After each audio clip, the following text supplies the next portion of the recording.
the Jordan River. A 200-mile border separating the present-day Kingdom of Jordan from Israel and the West Bank. In 1400 BC, this waterway represented one of the final obstacles to the wandering Israelites' long-awaited entrance into the Promised Land. The Ark of the Covenant comes into its own when Joshua was given the task of leading Israel across the Jordan River. And the story is that the Ark of the Covenant would go first and be carried into the Jordan River. Some energy came forth from the ark, causing the waters to literally stop and ascend, and therefore creating dry land for the entire children of Israel to pass on off into the Holy Land. But if this biblical story is true, what kind of power could the Ark of the Covenant have possessed that would cause a raging river to stand still? What if the people who wrote these stories were simply reporting on what they were actually seeing? If that's true, then the Ark of the Covenant clearly represents a technology that is more advanced than anything we have now. If you want to part water, maybe a good way to do it would be with high-speed winds. Because if you blow enough air, you can get the water out of the way, and you can actually maybe even form those two walls of water. There's some kind of technology that they're using, and it's so that they can accomplish their goals and continue on their journey, and they're able to use this extraterrestrial technology to do it. According to the Bible's book of Joshua, the Ark of the Covenant once again proved a powerful ally when the Israelites arrived on the western banks of the Jordan River, set on conquering the seemingly impenetrable walled city of Jericho. The reputation of the Israelites preceded them. People were terrified. They ever heard the rumors of the power of this great and awesome ark.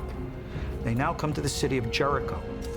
The people were commanded by God to march around the city walls. They march around the city once on the first day. The next day they do the very same thing. The third, fourth, fifth, and sixth day it's the same thing. On the seventh day, they march around and then they blow the trumpets and all the people shout.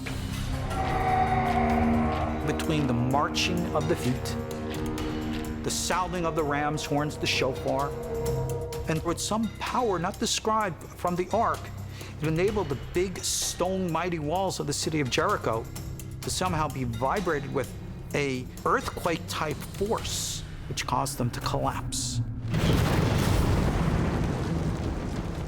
When I hear that they had to walk around Jericho 7 times, and then the trumpets were the ones that allowed for those walls to crumble, one would have to ask yourselves, was there something else to it?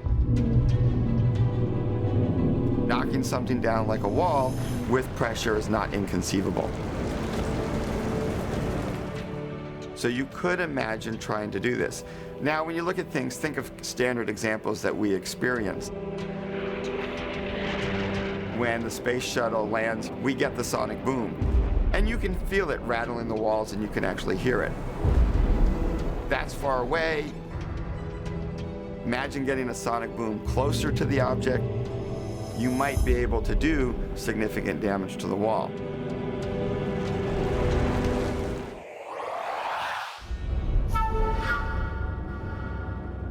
The methods used to build huge megalithic structures, such as Pumapunku and the pyramids of Egypt, remain a mystery. But what about the tools used to build them? Where are they? And might they provide a clue as to how these enormous stone structures were created? A lot of the real ancient, mysterious work was done at a time when there was no steel. And the copper they had was, yeah, they could harden it by cold hammering it, but still wouldn't make a dent in rocks like basalt and granite. So they would have had to use, much more labor's techniques, or they had some sort of advanced technology which escapes me. And I've been in the business 40 years.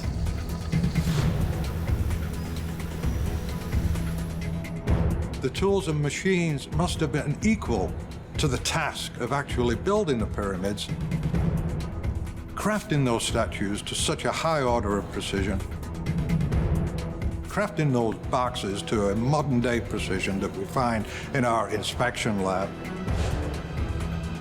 And the big question, where are the tools?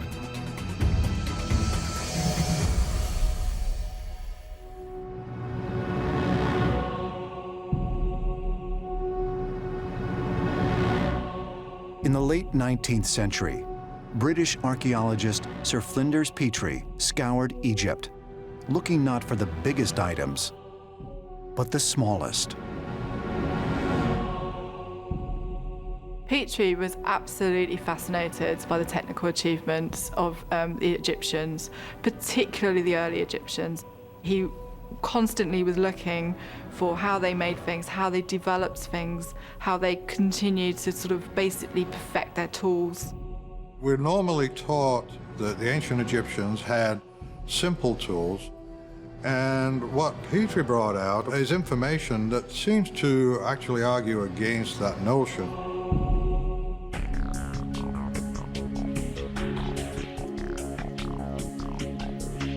This is an example of a drill hole. You can see the very fine lines on it. You can see the technology that's made to use it. You can see how it's a perfect hole almost all the way through, but it tapers at one end. This is the fragment of a diorite bowl. It's one of the hardest substances, and you can see on this fragment that there's a lathe mark, which is really interesting that they managed to make such a mark in such a hard material. Among all the tools discovered by Petrie, however, one stood out from all the rest. While working inside the Great Pyramid, Petrie stumbled across a tubular drill made of granite. Tubular drills amongst the ancient Egyptians were actually fairly common. I mean, Petrie found quite a few of them.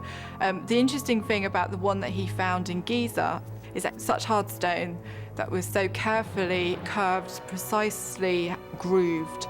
As you can see, it's got very, very fine markings on it, basically lines, literally a couple of millimeters apart. You can see it goes all the way around, very, very accurately, hardly any waves at all. He was absolutely amazed by this. He kept returning to it throughout his life. His theory was that the Egyptians must have had access to diamonds or some kind of jewel that would have cut it. The interesting thing about Petrie's theory about how these drill lines were made was that he never discovered any diamonds in ancient Egypt. So where were they? Where did they go? We don't know. If the ancient Egyptians didn't possess diamonds, how were the precision grooves cut onto the granite drill?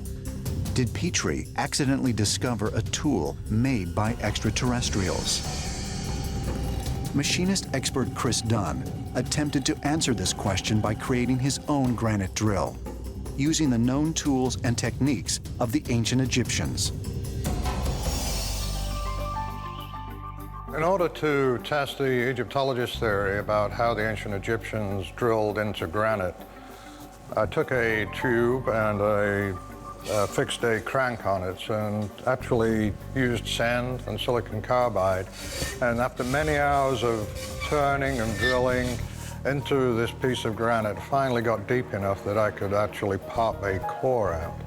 And the reason for that was to actually look at the surface, not just of the hole, but of the core. The next step was to use a high-tech industrial microscope to compare his drill core to a latex copy of the one at the Petrie Museum. We have under the microscope the core that we drilled with the copper tube and sand. And as you can see, the surface of the core, the striations are not very clear. There's nothing really distinctive in terms of the feed of the tool marks. using sand and copper.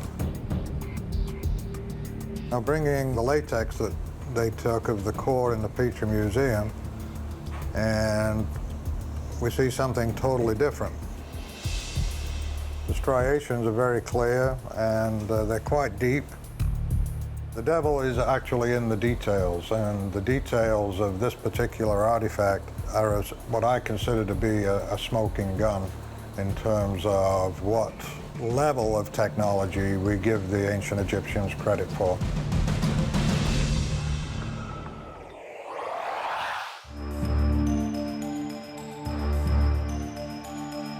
Did aliens really inspire our ancestors to build ancient temples and pyramids?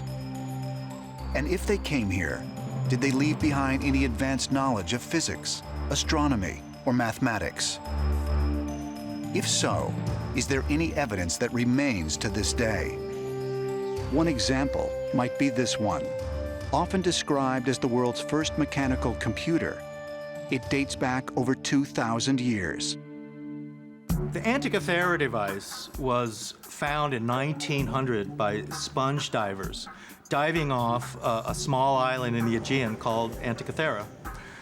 There was a shipwreck there, and in it was a coral-encrusted box, and it was made of metal alloys.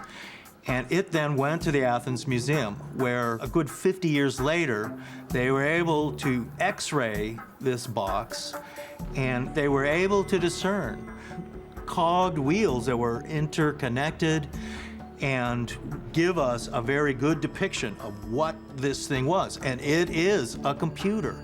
It's a really sophisticated machine. It's a very interesting piece of technology because it served two purposes. One was that it was an astronomical device where you could, by using it, chart your position to the stars and navigate your way through the seas. It was also an astrological device so that someone could tell you, if you were born on this date and your planet sign is this, then certain things are going to happen to you when the planets are in this alignment. So it was a very interesting piece of technology that literally had more complicated gears and inner workings than a modern-day Swiss watch. And it's found to be dated, I think, like 200 BC. So it's really an anomaly as to who could have created that and what it was being used for. When archaeologists first started to examine this thing in the 1950s, they said that they never could conceive of the ancient Greeks having such complicated machinery. And in fact, they said this was tantamount to finding a jet airplane in the tomb of King Tut.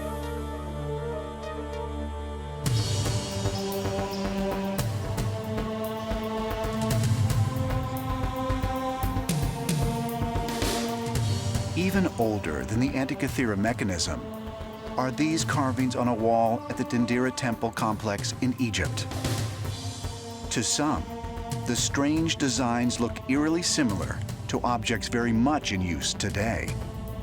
In Egypt, there is this underground crypt at Dendera that was always secret, and only the high priests had access to that crypt. And it's very hot in there, very narrow, low ceiling, and on the walls you have these reliefs of what looks like ancient light bulbs. Because we have to question one thing: how did the ancient Egyptians light the inside of their tombs? According to most mainstream archaeologists, torches were used by the ancient Egyptians to light the pitch-black chambers of tombs and temples. Yet nowhere on the ceilings is there even the slightest evidence of soot or smoke residue. There isn't enough oxygen inside those tombs with which to support or feed a flame of a torch. The only remaining solution is by some sort of an artificial light source. And that is, for example, a light bulb. So at an underground crypt at Dendera, we find reliefs of such light bulbs. But how could the ancient Egyptians have used anything resembling a modern-day light bulb without access to electricity. After all, electricity wouldn't be discovered for thousands of years. That is, of course, with the exception of what scientists call the Baghdad Battery. The Baghdad Battery was discovered in ancient Iraq. Scholars today say there's no way that ancient man was using electricity or light bulbs. So they look at this Baghdad Battery, and there's about a dozen of them that have been found in Iraq. And the only mainstream theory is that they were using it for electroplating jewelry. Two major proponents of ancient alien theory, Jason Martel and Georgios Tsoukalos, demonstrate just how the Baghdad Battery could generate electricity using a modern mock-up of the device. Well, basically this is made out of a clay pot, clay just found naturally in that region in southern Iraq. And then they would use a small copper lining and something along the lines of an asphalt stopper wrapped around an iron rod. And these all applied together, and the combination of some weak acidic acid, vinegar, grape juice, orange juice in this case, wine, would be able to generate a charge by combining these elements with the iron rod and the copper, and the combination of that creates an abundance of electricity. So what we're gonna do is basically just fill the clay pot with some orange juice here. I'll try not to spill it too much. Okay. And then we'll go ahead and put the copper rod back in there. Copper and iron rod. We'll give it a moment to kind of fill that copper area there. And then by turning on the voltmeter and applying this to each side, we should be able to generate a charge. And there it goes, into the positive. And if we give it some time to get the electrolytes really buzzing in there, you'll see that this volt will actually continue to rise. It is a battery, everybody agrees with that, but nobody knows why they made it and how they made it. What mind would think of that? You know, electrical current back several thousand years ago? It's very strange, but it's clearly a battery. The whole idea that ancient civilizations actually had knowledge of electricity and used electricity is an accepted archaeological fact today. Just like in our own civilization, where about 200 years ago, Benjamin Franklin and other scientists began experimenting with simple electrical devices, we now have evidence that over 3,000 years ago, people were also experimenting with electrical devices.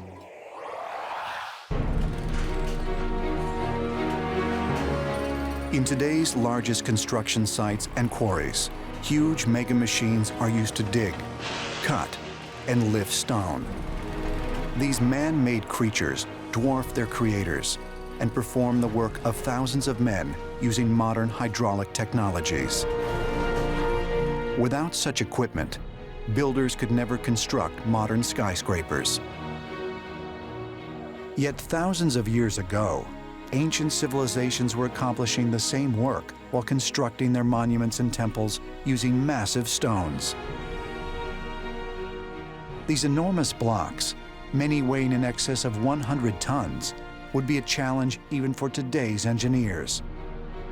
Yet thousands of years ago, people cut them out of solid rock, transported them for miles, and then lifted them precisely into place.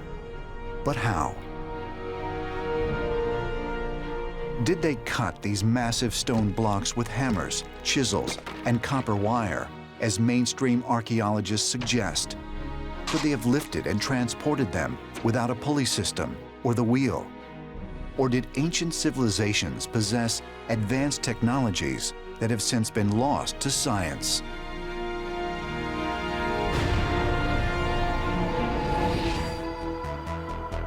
At Giza, you just don't have the pyramids. Linked to the pyramids are what Egyptologists call valley temples. It doesn't take a rocket engineer that when you go there, there's something not quite right here. Whereas the pyramids are built with blocks of 2 to 3 tons, these temples, which are minute compared to the pyramids, are built with blocks of 100 tons, and some of them 200 tons. Now, let me tell you what a 100-ton block is. If you take 100 family cars and you squeeze them together, you get one of these blocks. First of all, let alone how they move these blocks, is why would they want to use 100-ton blocks? It simply doesn't make sense. There's no reason for them to want to build out of granite blocks the size of a semi-truck. It's like, okay, let's do something, but let's do it as difficult as we could possibly do it. The reason why I am convinced that sophisticated technology was utilized in these ancient rocks is because if we go to a stone quarry today and look at the scope of machinery required to accomplish similar things, those machines are huge. Subscribers to Ancient Alien Theory do not believe extraterrestrials built these amazing monuments, but instead provided some type of technological know-how or tools to our ancestors. Engineering expert Chris Dunn has spent several decades researching the construction tools used by the ancient Egyptians.